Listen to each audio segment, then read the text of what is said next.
आप सभी को नमस्कार। सियावर रामचंद्र की जय। आज कवितावली में पाठ करेंगे किष्किंधा कांड का।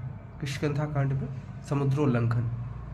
जब अंगदा दिन की मतिगति मंद भई, पवन के पूत को न कूदिबे को बलु गो, साहसी वह शैल पर सहसा सकेली आई, चितवत चहु और रनिको कलुगो, तुलसी रसा तल को निकसी सलीलु आयो, कोलु कल मल्यो अहि कमठ को बलुगो, चारिहूँ चरण के चपेट चापे चिपीटी गो, उचके उचकी चारि अंगुल अचलुगो।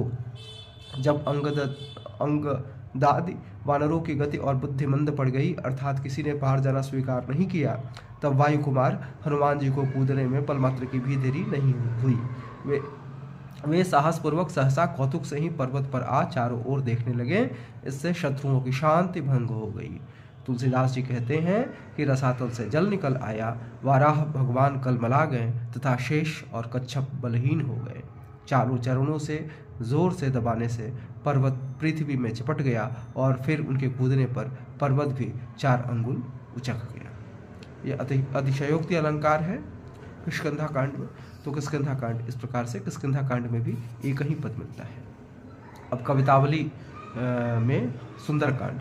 सुंदरकांड तो हम जानते ही हैं, रामचरितमानस का भी सबसे प्रमुख अंग सुंदरकांड ही है और कवितावली का भी। तो सुंदरकांड में अशोक वन प्रसंग।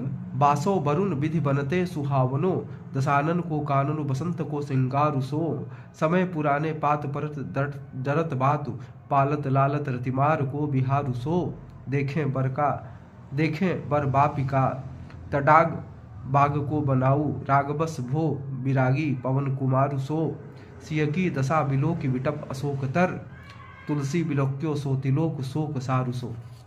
तुलसीदास जी कहते हैं कि रावण का वन इंद्र, वरुण और ब्रह्मा के वन से भी अधिक सुहावना था। वह मानो वसंत का श्रृंगार ही था।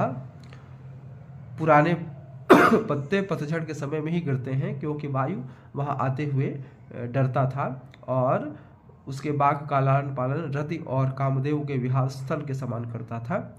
उत्तम बावली, तालाब और बाग की बनावट देखकर हनुमान जी जैसे वैराग्यवान भी राग के वशीभूत से हो गए। किंतु जब उन्होंने अशोक वृक्ष के तरह श्री जानकी जी की दशा देखी तो उन्हें वह बाग तीनों लोकों के शोक का सारसा दिखाई दिया। यहाँ पे